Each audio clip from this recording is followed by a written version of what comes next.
E aí, queridíssimos alunos, tudo bem? Então, chegamos ao fim das aulas remotas com essa unidade temática 16. Foi um ano muito difícil, né? Mas vencemos.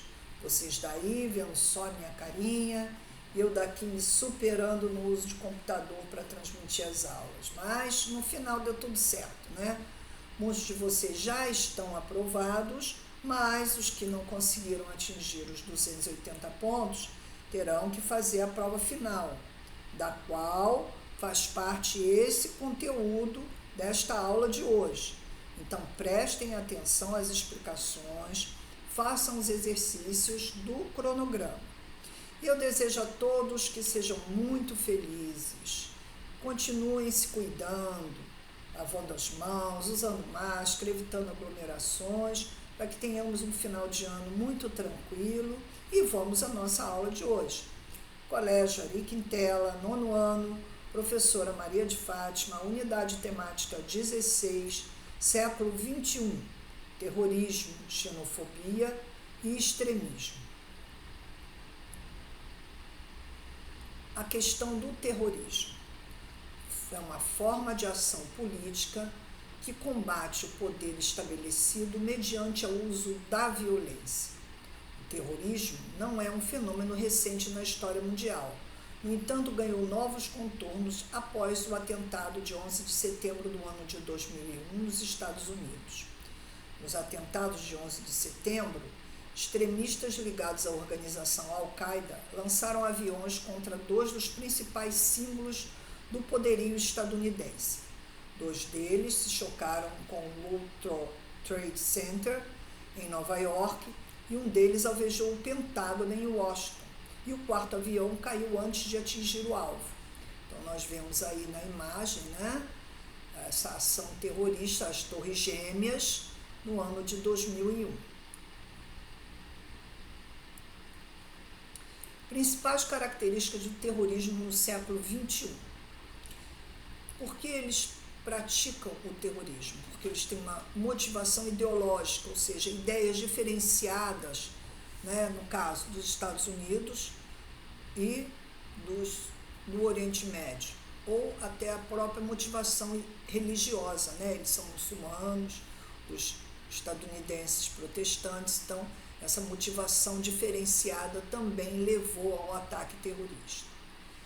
Esse ataque terrorista atingiu vítimas sem relações diretas com o motivo da ação, quer dizer, se eles tinham uma motivação, né, ideológica, né, com ideias diferentes, pessoas que morreram, né, que estavam trabalhando, bombeiros, foram vítimas de um ataque sem saber exatamente por que estavam ali sendo penalizados.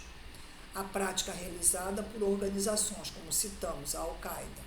É uma ação planejada, não é uma coisa que acontece de repente, isso tudo é planejado e tem especificamente um objetivo político, né?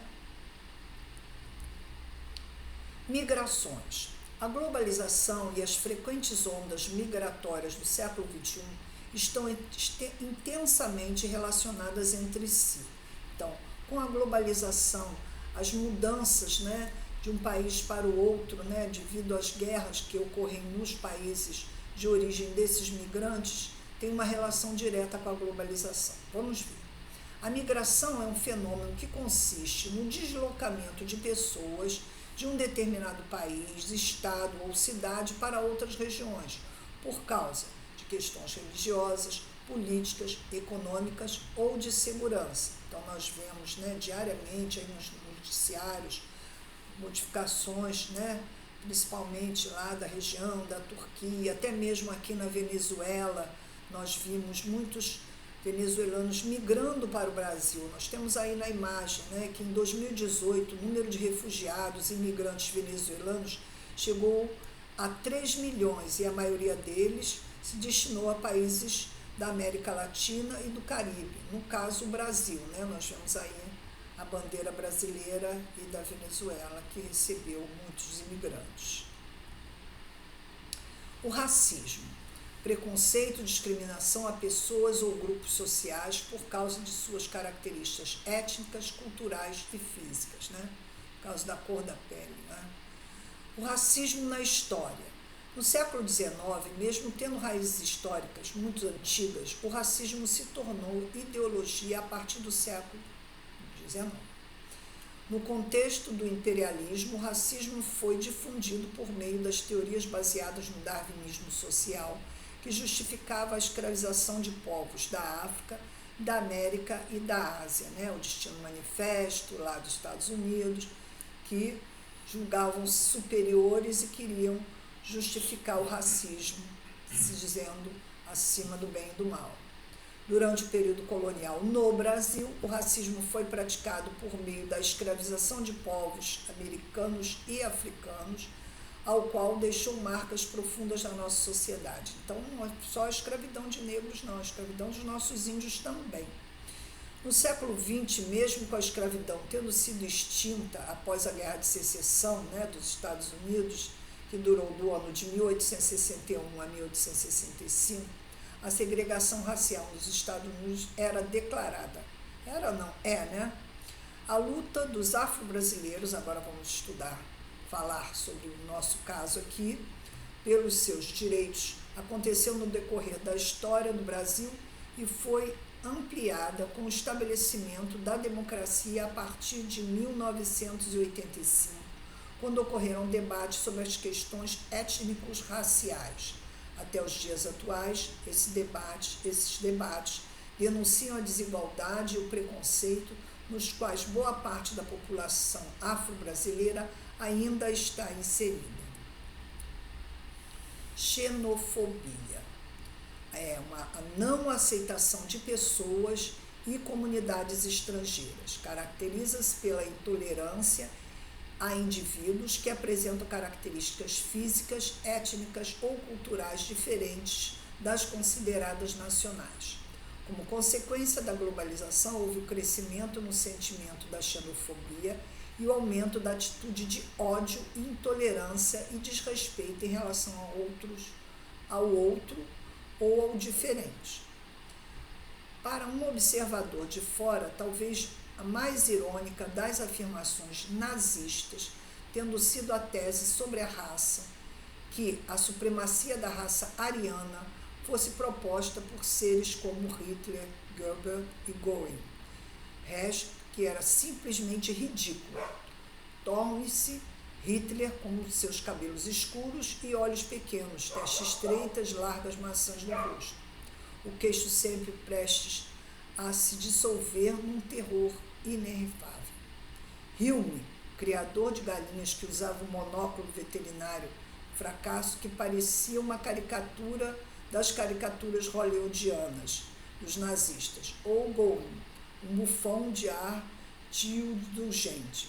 Rosenberg, de quem até os colegas não paravam de troçar, dizendo que parecia judeu, o higienista racial. Então, esses exemplos aí são pessoas que praticaram a xenofobia na Alemanha, na época da Segunda Guerra Mundial, que dizimaram inúmeros judeus, ciganos, E, na verdade, eles também tinham características diferenciadas. Talvez até por isso eles desenvolveram esse sentimento de rejeição ao diferente, A imagem aí é uma revolta do gueto de Varsóvia dentro da Segunda Guerra Mundial pela xenofobia praticada por os alemães.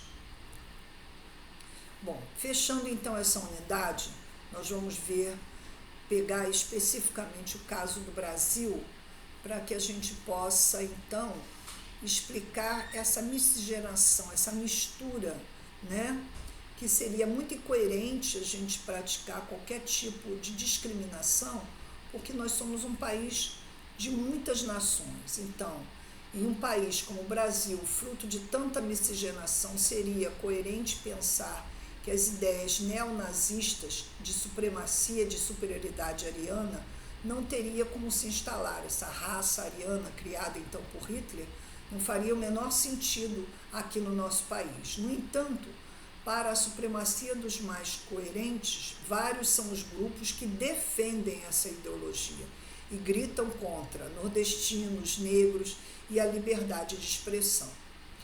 Com uma população fruto de tanta miscigenação, a cultura brasileira é riquíssima, somando características de quase todos os povos do mundo. Durante o ano, estudamos temas relacionados ao mundo e no nosso país. Esperamos que essas discussões e os estudos propostos tenham contribuído para a formação de um indivíduo mais consciente e disposto a promover ações em prol de um mundo mais justo e digno. E com isso concluímos a unidade temática 16.